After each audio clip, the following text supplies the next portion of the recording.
গরিব ঘরে রাজপুত্র যে নাটকটি 29 পর্বটি কিন্তু রিলিজ হয়ে গিয়েছে। অনেকেই দেখেছেন এবং অনেকেই দেখেনি, তাদের জন্য আজকের এই ভিডিওটা। গরিব ঘরে রাজপুত্র মেঘলা সালিমা বিল্ডার্সের মালিক ছিল, কিন্তু তাকে মিথ্যে অপবাদ দিয়ে তাকে নিজের কোম্পানি থেকেই বার করে দিয়েছে এবং মেঘলার জায়গায় অন্য একটি মেয়েকে ভাড়া করে এনে বলছে এই নাকি সালিমা বিল্ডার্সের আসল মালিক।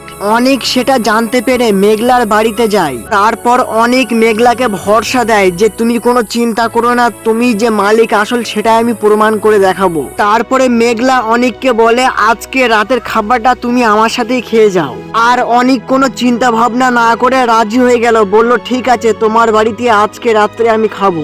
অনেক মেঘলার বাড়িতে রাতে খাওয়া দাওয়া করছিল, হঠাৎ করে অনেকের দ্বিতীয় স্ত্রী অনেকের কাছে ফোন করে, বলে তুমি কোথায় আছো। যখন অনেকের দ্বিতীয় স্ত্রী অনেকের কাছে ফোন করছিল তখন খুব চিন্তায় পড়ে গেছিল যে অনেক ফোন তুলছে না কেন। যখন অনেক ফোনটা রিসিভ করতে যাচ্ছিল তখন মেঘলা বলল আজকে রাতটা তুমি ফোনটা তুলো না। তখন অনেক চিন্তায় পড়ে গেল যে আমি কার কথা শুনবো, আমার প্রথম স্ত্রীর কথা না আমার দ্বিতীয় স্ত্রীর কথা। যখন অনেক ফোন তুললো না তখন তার দ্বিতীয় স্ত্রীর অনেক রাগ হয়ে গেছিল। আর এইদিকে অনেকের প্রথম স্ত্রী মেঘলা তার মনে মনে অনেক খুশি হয়েছিল অনেক ফোন তুলিনি বলে। তারপর অনেকের দ্বিতীয় স্ত্রীর শ্বশুর আর অনেকের নতুন বন্ধু তারা দুজন মিলে একসাথে ব্যবসা নিয়ে আলোচনা করছিল। তখনই অনেকের দ্বিতীয় স্ত্রী তার বাবার সামনে এসে বলে বাবা অনেক তো ফোন তুলছে না, তুমি কি জানো অনেক কোথায় আছে। তারপরে ওর বাবা বলল না তো মা, আমি তো জানি না যে ও কোথায় আছে। আর এইদিকে রাতে খাওয়া দাওয়া শেষে অনেক বাড়ি যাওয়ার জন্য চিন্তা ভাবনা করছিল।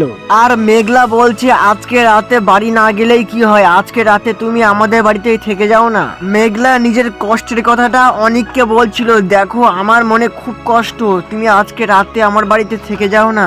এইসব কথা বলতে বলতে হঠাৎ করে অনেকের দ্বিতীয় স্ত্রী অনেকের কাছে ফোন করে বলে তুমি কোথায় আছো।